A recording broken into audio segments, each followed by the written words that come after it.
आज के class concept के अंतर्गत हम देखने वाले हैं इंटरेस्ट कैलकुलेशन टैली के अंतर्गत।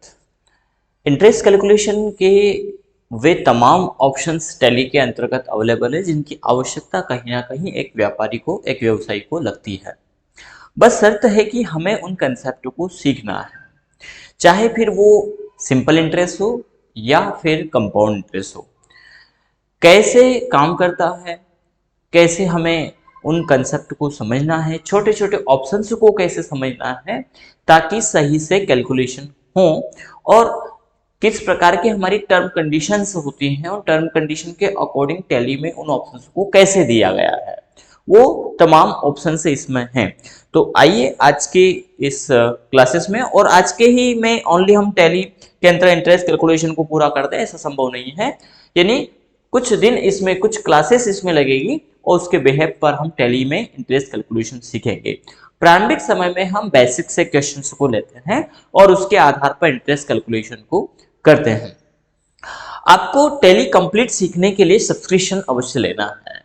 YouTube पर सभी वीडियोस 1 बाय 1 नहीं मिलेंगे, नहीं मिल पाएंगे, आपको अवेलेबल नहीं हो पाएंगे। वो सभी हमारे वीडियोस हमारे ऐप शुभम एकेडमी पर अवेलेबल है। आप प्ले स्टोर से शुभम एकेडमी ऐप को डाउनलोड करिए और फिर हम आपको बैच प्रोवाइड करेंगे। जब बैच कोड आप इसमें डाल देंगे और बैच कोड आपको अलॉट हो जाएगा तो बैच के अंतर्गत आपको पर्टिकुलरली सभी वीडियोस 1 बाय 1 के स्टेप में मिलेंगे और उनमें नंबरिंग भी आप देखें और उसी स्टेप पर आपको चलना है। 1 बाय 1 ही आपको सीखना है और उनका प्रैक्टिकल भी करना है, तभी आप टैली को बखूबी सीख पाएंगे।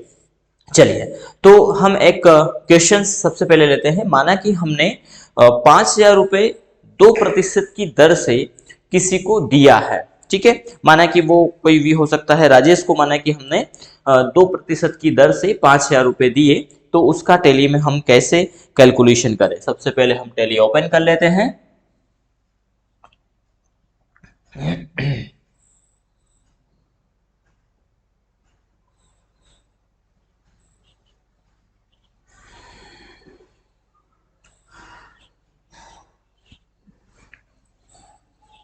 हमारी कंपनी यहाँ पर ओपन है ही। अब पेमेंट दे रहे हैं हम, तो सीधी सी बात है कि एक पेमेंट की वाउचर एंट्री हम आज की डेट में रिकॉर्ड कर लेते हैं। आज की डेट मीन सेंस 1 तारीख से हमें कैलकुलेशन करना है, तो 1 अगस्त में हम ये कैलकुलेशन एक एंट्री रिकॉर्ड कर देते हैं। पेमेंट में गए, डेट हम चेंज कर देते हैं 1/8/2022। इंटरेस्ट कैलकुलेशन के लिए डेट का बहुत ज्यादा इंपॉर्टेंस है, डेट पर विशेष ध्यान रखिएगा, क्योंकि जिस डेट को आप देंगे या लेंगे, जो भी ट्रांजेक्शन करेंगे उस डेट से ही हमें कैलकुलेशन को देखना है, समझना है। चलिए, तो राजेश को हमने दिया तो राजेश हमारा डेबिट होगा। अल्ट सी से लेजर बना लीजिए, राजेश अकाउंट, ठीक है। अब राजेश का जो लेजर है ये हमारा संधि डेटर्स है, देगा हमें, सॉरी वैसे तो हम इसको पेमेंट दे रहे हैं तो हम कह देंगे लोन एंड एसेट्स हमने दिया है, लोन एंड एडवांस एसेट। लेकिन यहां पर इंटरेस्ट कैलकुलेशन का पैरामीटर नहीं आ रहा है, तो इंटरेस्ट कैलकुलेशन को एक्टिवेट करने के लिए कीबोर्ड से F11 की प्रेस करना है और यहां पर आपको ऑप्शन मिलेगा इनेबल इंटरेस्ट कैलकुलेशन। इस ऑप्शन को आप यस करिएगा। जब आप इसको यस करेंगे तभी ये टैली में अपेयर होगा।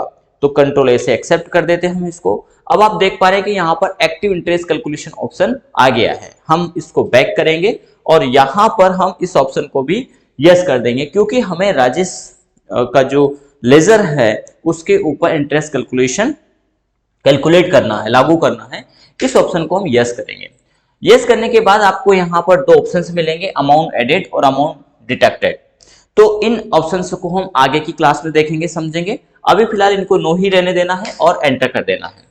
यहाँ पे पूछ रहा है इंटरेस्ट रेट, तो हमने कहा कि 2% की दर पर हमने दिया। यहाँ पर आपको ऑप्शन 4 ऑप्शन दिए जाएंगे टैली के द्वारा। हमने पहले भी कहा है कि टैली के अंतर्गत वो तमाम ऑप्शंस अवेलेबल हैं। तो यहाँ पर दिया गया है 30 day month, 365 day year, calendar month और कैलेंडर ईयर। क्या मीन है इनका? यदि हमने कहा कि 30 डे मंथ से ही कैलकुलेशन करना है, तो ये मान लिया जाता है कि हर माह में 30 दिन होते हैं। टैली क्या मान लेता है कि हर माह में 30 दिन होते हैं। लेकिन क्या असल में हर माह में 30 दिन होते हैं? ना जी ना, कुछ माह में 31 दिन होते हैं। तो ऐसी स्थिति में एक दिन का एक्स्ट्रा ब्याज मिलेगा। ठीक है, इस ऑप्शन को समझने के लिए हम चलते हैं एक्सेल की ओर। और एक्सेल में इंटरेस्ट कैलकुलेशन के ये चारों ऑप्शंस को हम बखूबी समझते हैं।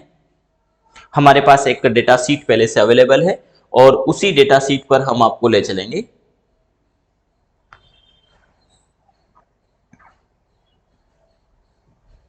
ये शीट है। अब यहां पर कैलेंडर मंथ का भी दिया हो, 30 डे मंथ का भी दे रखा है। कैलेंडर मंथ में कहा जाता है कि कैलेंडर का जो भी मंथ है, चाहे तो 30 दिन का हो या 31 का हो, उसमें जो कैलकुलेशन होगा वो 30 और 31 से ही होगा। वहां पर एक्स्ट्रा ब्याज की बात नहीं आती है। जैसे कि ये हमारा 5,000 रुपए, 50,000 अभी फिलहाल, 50,000 भी 5 लाख है, हम इसको छोटा अमाउंट कर लेते हैं 5,000। इंटरेस्ट की बात की गई 2% की। ठीक है, तो यहां पर हमने 30 दिन का कैलकुलेशन किया। ठीक है, तो 30 दिन के लिए, 30 दिन का यदि ऐसे देखा जाए तो 30 दिन के हिसाब से एक दिन का कैलकुलेशन हमने निकाला है। तो एक दिन का जो ब्याज है वो बनेगा 3 रुपए और 33 पैसे। क्या करना है आपको, यहां पर 100 डिवाइड बाई 30 कर देना है। ये 100 रुपए हमारा बना है, किस आधार पे बना है? तो ये 2% की दर पे बना है। ठीक है ना, 2% की दर से 5,000 रुपए का 100 रुपए ब्याज निकलेगा। अब हमें एक दिन का निकालना है, तो 30 से हम इसको डिवाइड कर देंगे, तो ये एक दिन का निकल के आ जाएगा 3 रुपए और 33 पैसे। इतना बखूबी आप कर लेंगे। और मेरा मानना है कि आप जब टेली पे काम कर रहे हैं तो एक्सेल का भी अनुभव रखना जरूरी है। एक्सेल कई कैलकुलेशन को आपको करके देगा, और टेली तो खुद सही करता है, लेकिन उन कैलकुलेशन को समझने के लिए, व्यवस्थित तरीके से समझने के लिए हमें एक्सेल पे जाना होगा। ठीक है, तो यहां पर हमने एक दिन का निकाल लिया। अब यदि हमें 10 दिन का निकालना है तो इसका इंटू कर देंगे हम, सीधी सी बात है कि 33 रुपए और 33 पैसे यहां पर निकल जाएगा। वापस से 30 दिन का निकालना है तो 100 रुपए निकल जाएगा। तो ये एक पैरामीटर दे दिया कि एक दिन का निकाला, पहले हमने 30 दिन का निकाल लिया, सीधे सीधे 100 रुपए हुआ, फिर एक दिन का निकाल लिया, फिर 10 दिन का निकाल लिया, फिर वापस 30 दिन निकाले तो ठीक, नहीं निकाले तो कोई बड़ा इश्यू नहीं है। लेकिन समझने के हिसाब से हमने यहां पर निकाला कैलेंडर मंथ को। कैलेंडर मंथ में यहां पर जो डिवाइड हुआ है वो 30 से ही हुआ है, यहां पर जो डिवाइड हुआ वो 31 से होगा। तो यहां पर जब 30 से डिवाइड होगा तो बेशक यहां पर 3 रुपए और 33 पैसे आएंगे। यहां पर जो कैलकुलेशन हुआ है वो 31 से हुआ है, तो यहां पर कुछ पैसे कम हो जाएंगे एक दिन का, यानी 3 रुपए और 23 पैसे हुआ। ठीक है, तो यदि हम राउंड ऑफ में लेकर के चले तो यहां पर 33 रुपए हुआ है, यहां पे 32 रुपए हुआ है 10 दिन का। यदि हम टोटल, क्योंकि डिवाइडेशन कैसे हुआ 30 और 31 से, यानी जितने भी दिन हैं उन्हीं के आधार पर यहां पर कैलकुलेशन हो रहा है। जिस माह में 30 दिन है डिवाइड बाय 30 किया जा रहा है एक दिन का निकालने के लिए, जिस माह में 31 दिन है डिवाइड बाय 31 किया जा रहा है। तो राउंड ऑफ, यदि राउंड ऑफ में देखें, राउंड फिगर में देखें हम, तो राउंड फिगर में वही आएगा, मेन कैलकुलेशन वही आएगा। यहां पर भी 100 रुपए आया है, यहां पर भी 100, चाहे दिन 30 हो, 31 हो या 28 हो। यदि आप 28 वाले मामले में जाते हैं फरवरी में, तो भी 100 रुपए आए, क्योंकि यहां पर एक दिन का ब्याज कितना बनेगा 35 रुपए। ठीक है, तो सीधी सी बात है 28 दिन का कैलकुलेशन यहां पर, सॉरी 28 रुपए नहीं, 35 रुपए नहीं, 35 तो टोटल का बना है। एक दिन का यहाँ पर 3 रुपए 57 पैसे यहाँ पे बने हैं, ज्यादा बना है यहाँ पर क्योंकि दिन कम है। लेकिन टोटली यदि हम देखें पूरे माह का देखें तो 100 रुपए आए, यानी कैलेंडर मंथ में हर माह के आधार पर कैलकुलेशन होता है, जितने भी दिन उसके अंतर्गत हैं। लेकिन जो 30 डे मंथ वाला कंसेप्ट है वो क्या कहता है कि यहां पर हर माह में 30 दिन ही होते हैं। लेकिन क्या वास्तव में सभी माह में 30 दिन होते हैं? ना जी ना। तो 30 दिन कितने माह में 30 दिन होते हैं उसका यदि हम कैलकुलेशन लेके चलें तो 1 अप्रैल में, जून 2, 3, 4 ऐसे माह हैं जिनमें 30 दिन होते हैं। ठीक है, यानी 30 दिन वाले माह तो ओनली 4 है। फिर 1, 2, 3, 4, 5, 6 माह जो क्या है हमारे 31 दिन वाले हैं। और एक एक और भी होगा, 4 नहीं, एक और भी है 31, ठीक है। तो 7 हमारे हो गए 31 वाले, 1 2 3 4 5 6, ये 7, तो 7 दिन एक्स्ट्रा हो रहे हैं यहां पर। पूरे वर्ष में यदि हम बात करें तो 7 दिन एक्स्ट्रा आ रहे हैं, लेकिन एक माह 28 का होता है तो 2 दिन यहां पर कम हो जाएंगे, क्योंकि इसमें इनमें तो सब में ज्यादा होते हैं लेकिन एक में कम होता है, तो इस माह ब्याज कम मिलेगा लेकिन इन माह में ब्याज ज्यादा मिलेगा। 30 वाले में बराबर मिलेगा लेकिन 31 में एक दिन का ब्याज ज्यादा मिलेगा। आप चाहे तो यहां पर देख सकते हैं, ये यहां पर कैलकुलेशन किया गया 30 से, यहां पर भी 30 से ही कैलकुलेशन किया जाएगा, क्योंकि यहां पर कैलेंडर मंथ में मान लिया है कि 30 दिन होते हैं, फिर एक दिन, तो एक दिन का ब्याज अलग से निकल के आएगा, क्योंकि उस माह एक दिन है तो एक दिन का 103 रुपए और 33 पैसे, जबकि यहां पर 100 रुपए ही निकले हैं। तो ऐसे कितने दिन हैं जिनमें 33 रुपए 103 रुपए यानी 3 रुपए 33 पैसे एक्स्ट्रा निकलेंगे? तो वो है 1 2 3 4 5 6 7, 7 दिन है, लेकिन 2 दिन यहां कम भी है, यानी पूरे वर्ष की यदि हम बात करें तो कैलेंडर 30 डे मंथ के अकॉर्डिंग 30 दिन का ब्याज 5 दिन का ब्याज ज्यादा निकलेगा पूरे वर्ष में, यानी 3 15 रुपए और कुछ पैसे का कैलकुलेशन आप कर लीजिए, सीधे सीधे यहां पर बता देगा। ये 15 और पैसे का भी कैलकुलेशन किया, 16 रुपए 67 पैसे पूरे वर्ष में ब्याज हमें ज्यादा मिलेगा यदि हम ब्याज लेते हैं तो, और यदि हम ब्याज देते हैं तो हमें 16 रुपए 67 पैसे ब्याज ज्यादा देना पड़ेगा 5000 के ऊपर। तो टैली के इन ऑप्शंस को समझना बहुत जरूरी है कि हमें कैलकुलेशन किसके आधार पर करना है। हम ब्याज दे रहे हैं तो किस आधार पर होना चाहिए, ब्याज ले रहे हैं तो किस आधार पर होना चाहिए। तो 30 डे मंथ ने ये मान लिया जाता है कि प्रत्येक माह में 30 दिन होते हैं।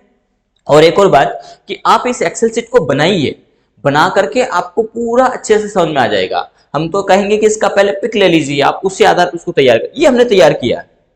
अभी तैयार करते थोड़ा सा टाइमिंग लगता, हर चीज को लेना कैलकुलेशन करना, थोड़ा सा ज्यादा वीडियो लंबा हो जाता, बनाया है सेम, कुछ भी समझने वाला कोई ज्यादा विशेष नहीं है। ये एक रो को निकाला, सबको लागू कर देना, एक्सेल के अंतर्गत ये निकल जाएगा।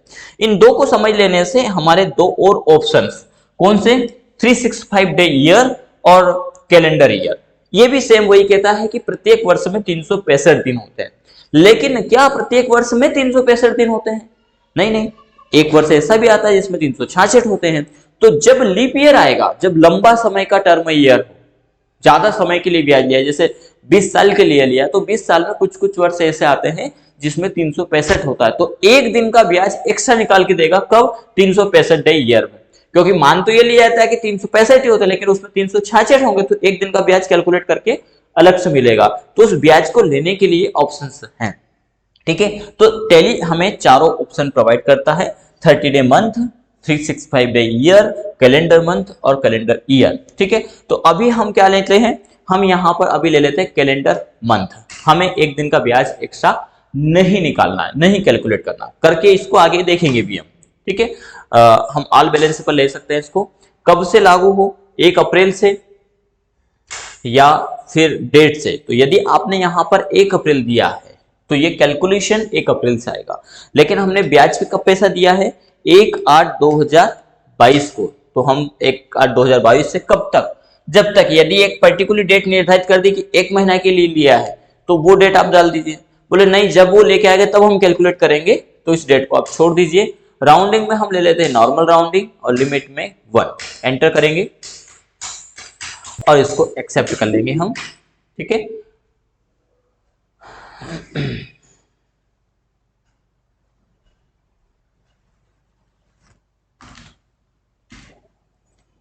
राजेश अकाउंट कितना दिया, 5000 दे रहे हैं हम, और कैसे दे रहे हैं, वाया केस दे रहे हैं माना कि, ठीक है। ये 1 अगस्त को हमने एंट्री रिकॉर्ड किया, ठीक है। अब पैसा दे दिया, अब हमें अगस्त के बाद सितंबर में माना कि वो पैसा कैलकुलेट करना है, उसका ब्याज कितना हुआ है। तो इसके लिए इंटरेस्ट देखने के लिए आपको जाना है डिस्प्ले के अंतर्गत, ठीक है, यानी इसका शॉर्टकट है डी। इसके बाद डिस्प्ले के अंतर्गत स्टेटमेंट ऑफ अकाउंट यानी एस और आई इंटरेस्ट कैलकुलेशन। लेकिन ये इंटरेस्ट कैलकुलेशन कब, जब आपने लागू किया है, और सीधी सी बात है कि उसके बाद ये दिखने लगेगा। यदि आपने F11 प्रेस नहीं किया और पहले ही आप देखना चाहोगे तो पहले नहीं दिखाई देगा। F11 से आपको इंटरेस्ट कैलकुलेशन को यस करना, तभी ऑप्शंस आते हैं। यहां पर इंटरेस्ट रिसीव या इंटरेस्ट पे, तो हमने इंटरेस्ट पर दिया है यानी रिसीव करेंगे, तो इंटरेस्ट रिसीव। अब आप देखेंगे कि यहाँ पर ब्लैंक आ रहा है क्योंकि हमारी डेट है 1 अप्रैल से 1 अगस्त। तो यहाँ पर आपको F2 प्रेस करना है और यहाँ डालना है 1/8/2022 से 1/9/2022 तक। ठीक है, एंटर करिएगा। ये लोन एंड एडवांस आ गया है 5,000 रुपए। 5,000 रुपए का 100 रुपए ब्याज हमारा बन गया है। ठीक है, यदि अब अगस्त में ना देकर के, सॉरी सितंबर में ना देकर के ये अक्टूबर में देते हैं 1/10/2022 को, गलत हो गया, 22 नहीं हुआ, हाँ हो गया सही डेट, ये आ गया यहाँ पर 200 रुपए। ठीक है, अब हम पहले इसका जो जेवी है उसके माध्यम से समझेंगे। यानी असल में क्या होता है कि कई मामलों में देखा गया कि जो अकाउंटेंट टैली में यूज कर रहे हैं इंटरेस्ट कैलकुलेशन, वो जेवी पास करके और इस अमाउंट को समायोजित कर लेते हैं। अब जेवी पास की आवश्यकता क्यों? तो कई मामले ऐसे होते हैं जब ट्रांजैक्शन ना पैसा आया है ना गया है, कुछ मामले ऐसे हैं जो किसी के अगेंस्ट खड़ा करना हो, तब जेवी है। लेकिन हर कहीं जेवी पास नहीं किया जाता, कुछ कंसेप्ट टैली में अपने आप में अलग से दिए गए, जैसे इंटरेस्ट कैलकुलेशन। इंटरेस्ट कैलकुलेशन के लिए कोई जेवी पास नहीं होता है। इंटरेस्ट कैलकुलेशन का पैरामीटर टैली ने बखूबी अलग से डिजाइन किया है। पर कई मामले ऐसे हैं, कई अकाउंटेंट ऐसे हैं जो जेवी से ही करते हैं, जो कहीं ना कहीं एक गलत तरीका है। तो अभी हम फिलहाल गलत तरीके से जो करते हैं वो देख लेते हैं, और नेक्स्ट क्लासेस में हम इसका सही तरीका समझेंगे कि आखिर इंटरेस्ट कैलकुलेशन कैसे कवर किया जाता है। तो 5,000 का 200 रुपए हमें ब्याज लेना है सामने वाले से। लेकिन जब आप एस्केप किया हमने यहाँ पर, जब हम वाउचर एंट्री रिकॉर्ड करते हैं, डेट हम चेंज कर लेंगे 1/10/2022। तो जो हमारा केस अकाउंट है वो हम केस ले लेते हैं, केस हम डेबिट कर लेंगे। रिसिप्ट, सॉरी पहले रिसिप्ट की एंट्री तो कर ले, रिसिप्ट रिकॉर्ड करेंगे, और यहाँ पर क्योंकि पैसा आ रहा है हमारे पास तो हम केस सिलेक्ट कर लेंगे। क्रेडिट पक्ष पहले है, क्रेडिट पहले है, तो राजेश से पैसा आ रहा है, तो जब आप राजेश को सिलेक्ट करेंगे तो ये 5,000 ही दिखाएगा। लेकिन राजेश से लेना कितना है? तो राजेश से लेना है 5,000 तो केस, और 200 रुपए उसका इंटरेस्ट। तो क्या 200 रुपए हमने उसको दिया था वो तो लेनदार में बता रहा है, डेबिट में बता रहा है। लेकिन जो नहीं दिया वो तो एक वर्चुअल जनरेट हुआ है, उसके अगेंस्ट जनरेट हुआ है, तो टैली को बात पता नहीं है। तो टैली को वो बात पता करने के लिए, बताने के लिए उसके अगेंस्ट में 200 रुपए और डाले जाते हैं कि भाई हमें 200 रुपए और लेने हैं। तो ये बात कैसे बताएं? तो ये जेवी पास करके बताई जाती है, एक जनरल वाउचर यहां पर रिकॉर्ड किया जाता है। तो 200 रुपए को हम उसके अगेंस्ट खड़ा करेंगे और उसके लिए हम एक ब्रह्मास्त्र छोड़ेंगे। जेवी जनरल वाउचर टैली का ब्रह्मास्त्र है। तो जब कुछ न होता हो तब हमारे समस्या का हल जेवी से होगा, इसलिए इसको हम ब्रह्मास्त्र बोलते हैं।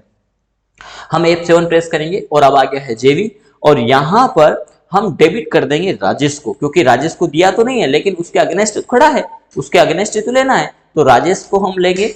और डेट का विशेष ध्यान रखिएगा, कितना है 200 रुपए। लेकिन ये 200 रुपए किस है? तो बोले इंटरेस्ट इसका बना है, तो क्रेडिट करेंगे आप इंटरेस्ट अकाउंट, इंटरेस्ट अकाउंट। अब जो इंटरेस्ट है ये हमारा क्या है? तो ये हमारी इनडायरेक्ट इनकम है। क्या है ये? Indirect income. कंट्रोल ए करेंगे और टैक्स नहीं है इसके ऊपर, ये 200 रुपए हम इसको डाल देंगे। अब पहले हमने राजेश को डेबिट किया, ठीक है, उसको अगेंस्ट में खड़ा कर दिया, तब जाकर के हम उसको क्रेडिट कर पाएंगे। तो अब हमें लेना है 5,200। कंट्रोल ए से एक्सेप्ट करेंगे और वाउचर में जाएंगे। अब हम पेमेंट की रिसिप्ट की एंट्री देखें, रिसिप्ट में राजेश को आप सिलेक्ट करेंगे तो राजेश से 5,200 रुपए लेने निकलेंगे। ये 200 रुपए किस बात के हैं? ये इंटरेस्ट का है। तो हमने यहाँ पर 5,200 लिया, ठीक है, और केस अकाउंट हम डेबिट कर देंगे। कंट्रोल ए से एक्सेप्ट करेंगे। अब इसमें गलत क्या है, राजेश से 200 रुपए लेना था, हमने ले लिया, रिसिप्ट भी हो गई, पैसा दिया, कैलकुलेशन किया, रिसिप्ट प्राप्ति भी कर ली। लेकिन जब हम जाकर के यहाँ पर DSI, इसका शॉर्टकट है, DSI से इंटरेस्ट रिसीवेबल में जाएंगे और यहां पर हम देखेंगे तो ये 200 रुपए रफा दफा नहीं हुआ, अमाउंट तो रफा दफा हो गया, क्लोजिंग बैलेंस तो खत्म हो गया, लेकिन 200 रुपए ब्याज अभी भी खड़ा है, तो गलत तो है ना।